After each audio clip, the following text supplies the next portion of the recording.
Assalamualaikum warahmatullahi wabarakatuh. Perkenalkan, nama saya Ines Anindika. NIM saya 18102010045.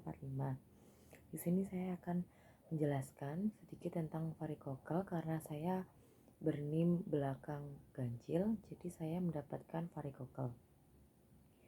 Baik, varikokel adalah dilatasi abnormal dari vena pada plexus plantiformis akibat gangguan aliran darah balik dari vena spermatik intern. Varikokel sendiri terjadi 10-15% pada pria. Varikokel sendiri menjadi salah satu penyebab dari infertilitas atau kemandulan. Jadi, kemandulan tidak hanya terjadi pada perempuan, laki-laki pun bisa terjadi kemandulan. Baik, untuk etiologinya sejauh ini tidak diketahui dengan pasti, namun biasanya karena pembuluh vena tidak dapat berfungsi dengan baik, maka dapat menyebabkan varikokel atau benjolan seperti guratan di testis. Untuk klasifikasinya dibagi menjadi 4 derajat. Derajat 1, varikokel teraba saat pasien berdiri. Lalu derajat 2, varikokel terlihat saat pasien berdiri. Derajat ketiga, varikokel teraba dan terlihat pada saat pasien berdiri.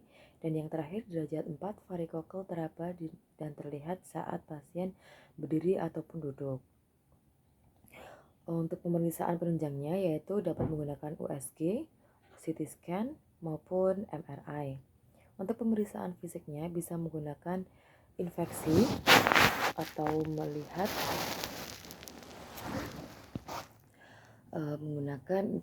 melihat warna dari testis itu sendiri. Kemudian bisa juga menggunakan palpasi untuk meraba adanya vulva atau guratan pada testis itu. Kemudian juga bisa menggunakan auskultasi menggunakan stetoskop Doppler untuk mendeteksi adanya peningkatan darah pada plexus tersebut. Untuk penata laksanaan bisa menggunakan operasi varikokelektomi. Kemudian juga bisa menggunakan embolisasi atau pemasangan kateter kecil pada darah untuk memblokir darah.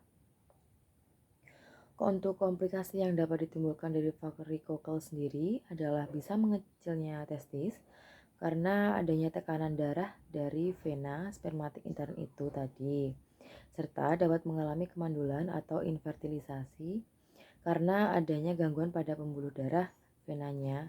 Karena terjadi pembuluh darah venanya, jadi testis akan merasa hangat sehingga sperma yang baik tidak bisa dihasilkan karena sperma yang baik dihasilkan dari testis yang dingin. Untuk pencegahannya sendiri yaitu harus olahraga yang teratur, tidak merokok, tidak menggunakan celana yang ketat, tidak berendam di air yang hangat, lalu harus banyak makan makanan yang mengandung antioksidan yang tinggi. Baik, cukup sekian penjelasan dari saya. Wassalamualaikum warahmatullahi wabarakatuh.